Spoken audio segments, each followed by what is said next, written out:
Hello guys, এগুলা কি তোমরা কি বলতে পারবা? এগুলা হচ্ছে ডুমুর।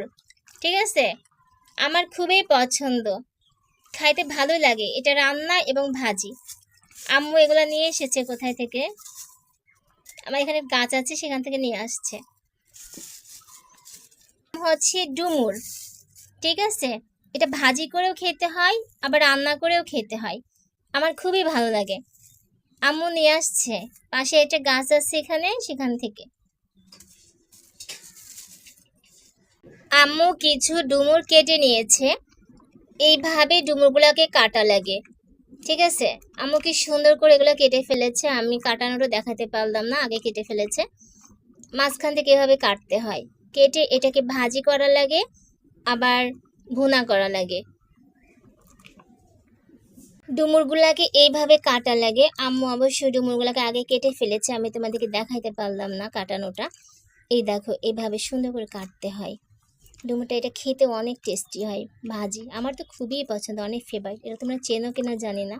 দেখো, এই যে ভালোভাবে দেখে নাও, চেনো কিনা।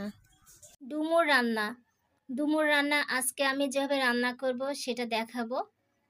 এখানে আমি মশলা নিয়ে নিয়েছি, আর যা প্রয়োজনীয় জিনিস আমি এখানে নিয়ে নিয়েছি।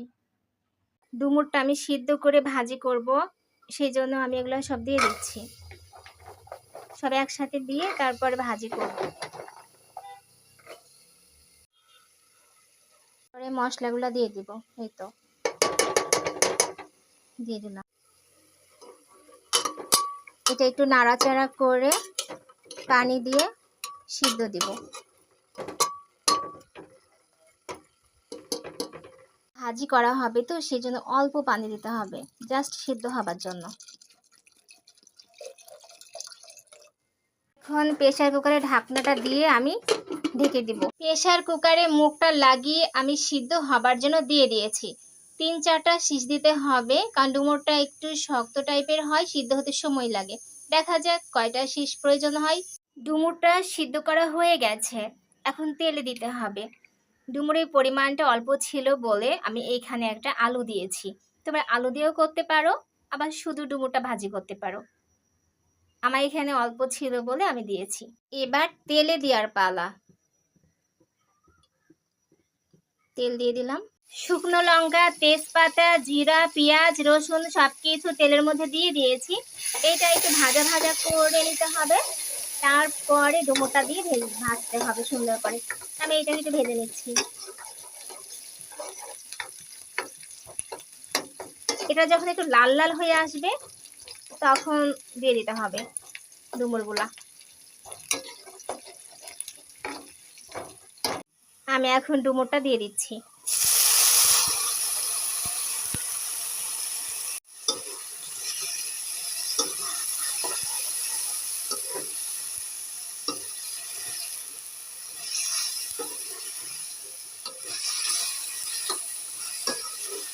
ডুমুরটাকে কিছুক্ষণ সময় ধরে তেলের মধ্যে ভালোভাবে ভাজতে হবে।